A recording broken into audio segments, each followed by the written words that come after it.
Olá, pessoal! Vamos dar continuidade, enfim, às nossas aulas de história.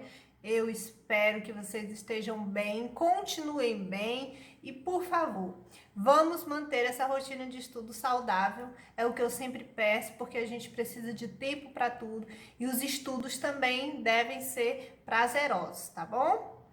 Gente, nós estamos muito mais perto do final do que lá do início. Nós já vimos toda uma trajetória histórica dessa história que corresponde aí desde o Renascimento, que fez parte da transição da Idade Média para a Idade Moderna, até outros assuntos pertinentes, como absolutismo, mercantilismo, as grandes navegações e a colonização portuguesa. O último assunto que nós vimos, inclusive, foi o que corresponde à colonização portuguesa.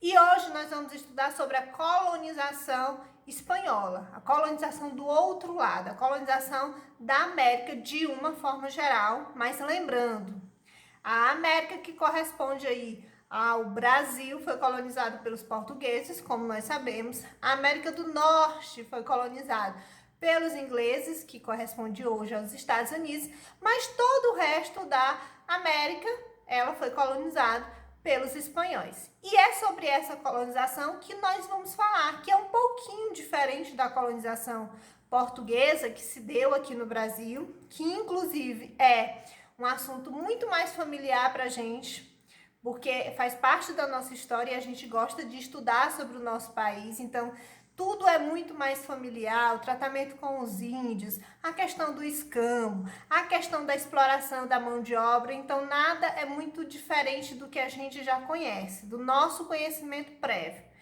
A colonização espanhola, que se dá na outra parte da América, tem algumas diferenças, mas de uma forma geral são muito parecidas, até porque se mantém a exploração do trabalho indígena e, consequentemente, a extinção dos indígenas durante esse processo. Para que a gente entenda sobre essa época, como é que se dá o desenrolar desse processo de colonização espanhola, que acontece em 1492, quando os espanhóis pisam pela primeira vez, pelo menos é isso que conta os registros históricos oficiais, quando os espanhóis pisam pela primeira vez na América. Para que a gente estude e entenda isso, a gente precisa lembrar de alguns fatores que, inclusive, eu já citei lá do passado. As grandes navegações e a questão do mercantilismo, tá? O que era o mercantilismo? Era uma política econômica adotada pelos reis absolutistas da Europa. E quando eu falo Europa, eu vou ter como referência nessa época, principalmente Portugal e Espanha. Então, eu vou ter ali a Península Ibérica. Por que Portugal e Espanha? Porque Portugal, por exemplo, foi o primeiro Estado nacional a ser configurado. Portugal foi o primeiro a iniciar as grandes navegações, então Portugal foi pioneiro em muitas coisas. E logo depois, Espanha. Espanha também se torna um Estado nacional, também se torna absolutista. Espanha se lança também nas grandes navegações e Espanha tem esse papel aí de iniciar a colonização na América, porque Cristóvão Colombo é o espanhol que primeiro chega na América em 1492, tá? Então, chegou-se antes na América do que os portugueses chegaram. Depois, em 1500, os portugueses chegaram do outro lado, na região que corresponde ao Brasil, e nós já conhecemos essa história. Em 1494, né, 2 anos depois, Portugal e Espanha selaram um tratado conhecido como Tratado de Tordesilhas, que também vocês já ouviram falar, e esse tratado dividia o Novo Mundo, ou seja, o novo continente, a América, entre Portugal e Espanha. Os reis fizeram esse acordo e as terras que ficassem para um lado pertenceriam a Portugal, para o outro lado pertenceriam à Espanha, né? E assim dividiram em 1494, sem perguntar, sem levar em consideração a opinião, por exemplo, dos nativos que moravam na América. Bem, e após essa demarcação de territórios entre Portugal e Espanha, em relação ao novo continente, ao novo mundo descoberto, os espanhóis trataram então de colonizar essa nova terra, que corresponde, como eu disse para vocês, a todo esse território da América, com exceção da América do Norte, que hoje corresponde aos Estados Unidos, e do Brasil, que fica aqui na América do Sul. Essa colonização, ela se dá baseada nos moldes mercantilistas. E uma das principais características do mercantilismo era o metalismo, vamos lembrar do metalismo, que era o acúmulo de metais preciosos. Quanto mais metais preciosos o Estado Nacional tivesse, maior riqueza ele concentraria em si. Essa era uma política dos reis, de uma forma geral.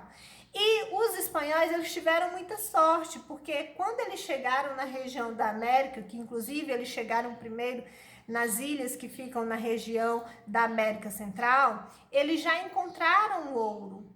Então, diferente dos portugueses aqui no Brasil, que não encontraram ouro. O nosso ouro não estava no litoral, o nosso ouro estava no interior das terras brasileiras.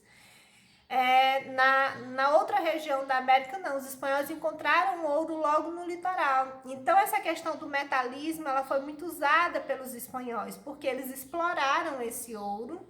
Então, a agricultura, na verdade, era uma agricultura de subsistência. A principal atividade dos espanhóis nessa colonização da América foi a exploração do ouro, tá?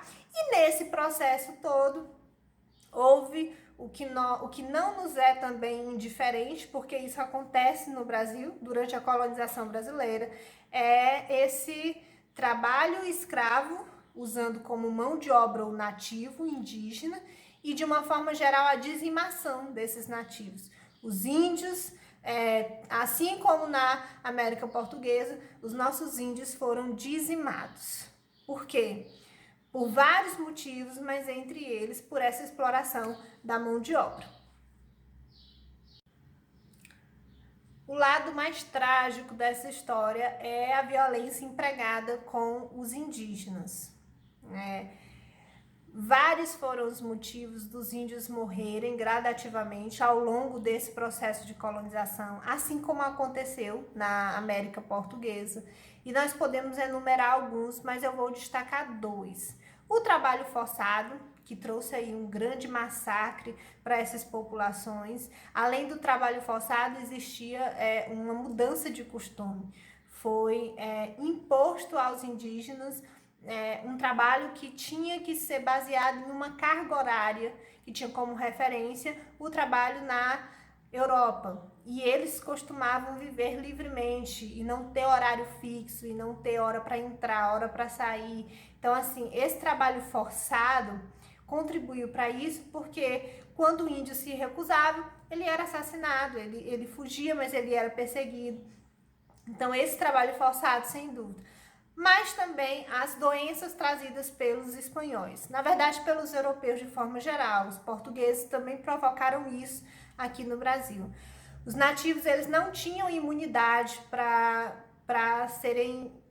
contrair alguns vírus trazidos de outra região, trazidos da Europa. Então, a varíola, por exemplo, matou milhares de indígenas. Às vezes era um simples vírus, uma gripe, mas os nossos índios não tinham nenhuma imunidade para esse vírus, que era novo na América, então eles morriam com muita facilidade, tá bom? Então, assim, nós não temos uma história interessante para contar em relação ao tratamento do europeu com o indígena, não.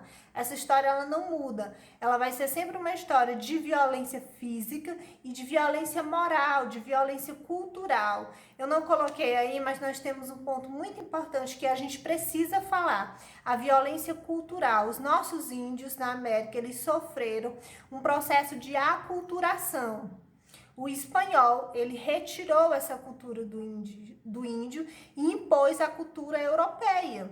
Então, o nosso índio, que era politeísta, foi obrigado a se converter ao monoteísmo, ao cristianismo.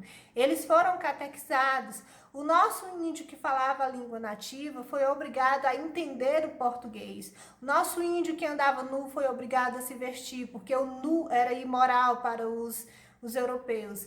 O nosso índio que andava pintado foi obrigado a limpar o rosto, por quê? Porque isso era mal visto pelos europeus e assim por diante, tá? Então a gente sempre precisa grifar e dar importância a isso, porque não aconteceu nada de diferente. Todas as histórias do tratamento do europeu em relação aos nossos nativos foi essa história de violência física e moral.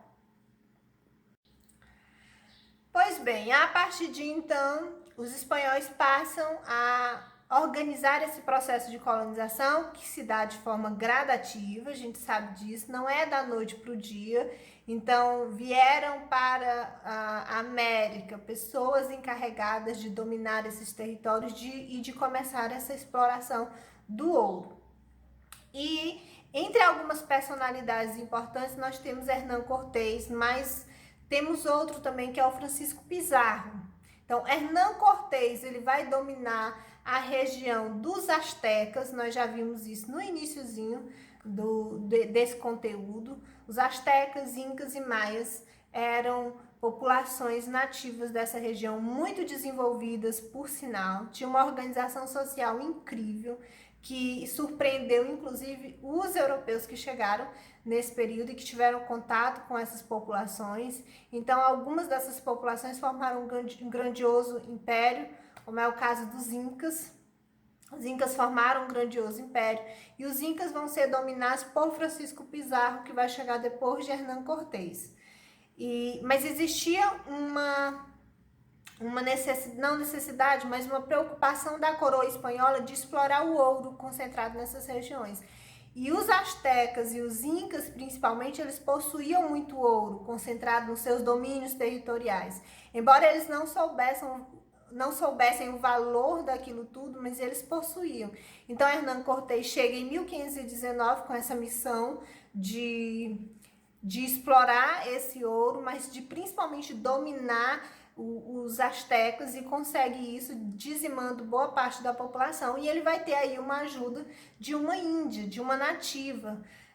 Os nativos da nossa região, assim como no Brasil, que não entenderam, que não sabiam do que se tratava essa colonização e que receberam os europeus muito bem. Então, na outra parte da América acontece assim também, eles presenteavam os europeus. Muitos pensavam que eram deuses chegando, visitando a terra.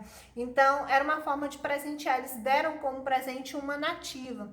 E essa nativa, ela é usada por Hernán Cortés. Ele colhe informações dessa nativa e essa nativa passa depois a se comunicar com esses povos, e isso vai favorecer esse trabalho de exploração e de dominação territorial empregado por Hernán Cortés nessa época. E a princípio, a colonização espanhola ela vai se dando e adquirindo essa experiência de ir implantando núcleos de povoamento. Então, nós temos aí 5 núcleos de povoamento que foram instalados de forma gradativa. O primeiro núcleo corresponde, na verdade, às ilhas caribenhas. As ilhas, como eu disse para vocês, Cristóvão Colombo, os espanhóis, eles chegam primeiro nas ilhas que ficam ali próximo à região da América Central. Então, na ilha de São Domingos, que foi onde os espanhóis chegaram a primeira vez. Então, assim, o primeiro núcleo de povoamento fica localizado na ilha de São Domingos, na ilha de Cuba, que depois se torna Cuba. Então, ficam nessas ilhas. O segundo e o terceiro núcleos vão se desenvolver aí na região da América Central. Então, onde fica Porto Rico, Nicarágua, a região do México. E o quarto núcleo é quando eles começam essa expansão, né, de conhecimento da América. Então, eles vão se aproximando da região do Brasil. Aí no quarto núcleo nós temos a Bolívia, Chile, Equador, Peru também. O quinto núcleo é a região que corresponde à atual Argentina. Então, percebam que esse conhecimento geográfico ele se dá através de alguns anos. Por quê? Porque eles não tinham ideia de que território era esse, o tamanho, a extensão. Eles chegaram em uma ilha e depois eles se deram conta, tiveram noção do que se tratava e foram explorando esses territórios ao longo de vários e vários anos. Então, essa noção geográfica, ela se deu, eles tiveram essa consciência muito tempo depois, porque afinal de contas eles chegaram nessas terras, mas não existia um mapa a respeito dessas terras, não existia uma foto de um satélite, nada disso existia nessa época. Então eles foram criando essa experiência, tendo noção da geografia local através dessa exploração de território. Depois que os espanhóis se estabeleceram na região da América, que de fato, oficialmente, iniciou-se esse processo de colonização sob as ordens da coroa espanhola, há necessidade da criação de alguns órgãos para regulamentar essa exploração de terras. E aí nós temos a Casa de Contratação, que foi criada pelo rei da Espanha, e também o Conselho das Índias. A Casa de Contratação era o órgão em que legislava sobre tudo, todas as questões comerciais, tudo que saía da colônia ou tudo que chegava na colônia, até para que o rei tivesse como ter a prestação de contas disso, todo o ouro. Então, todas essas relações comerciais estavam ali concentradas na Casa de Contratação, que ficava sua sede na Espanha. E o Conselho das Índias, que também tinha como sede a própria Espanha, era o mais importante disso tudo, porque no Conselho das Índias estava o rei, fazia parte, o próprio rei espanhol, e alguns conselheiros que eram eleitos pelo próprio rei, que ia administrar de forma geral a colônia, que ia estabelecer algumas funções, que iam delegar cargos, escolher pessoas para ir para a região da América e administrar de lá essa colonização. Então era o órgão mais importante, porque era ali que tudo era determinado. Inclusive a Casa de Contratação estava subordinada ao Conselho das Índias, tá bom? Então espero que vocês entendam isso daí, porque é importante. São órgãos que fizeram parte da administração desse período de exploração da América Espanhola.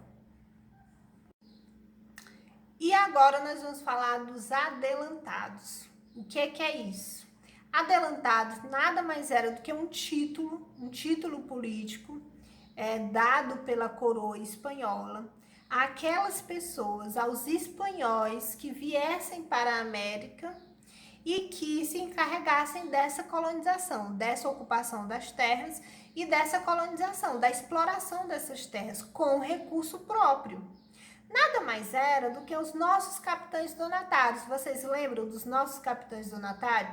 Aqui no Brasil, a coroa portuguesa ela faz algo parecido. Quando ela decide, de fato, ocupar as terras brasileiras, o rei de Portugal manda dividir as terras em 15 capitanias hereditárias e cada capitania tinha como dono um capitão donatário, um português que vinha de Portugal ocupar essas terras.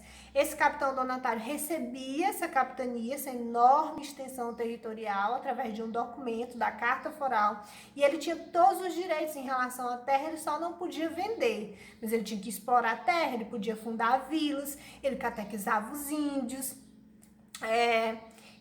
era a mesma posição aqui dos adelantados. Os adelantados nada mais eram do que os capitães donatários daqui do Brasil. O que é que os adelantados faziam? Eles colonizavam essa terra, ocupavam, exploravam essas terras, passavam a viver da agricultura, fundavam vilas, eles tinham esses direitos aqui na América, principalmente em relação à catequização dos índios, eles também participavam disso.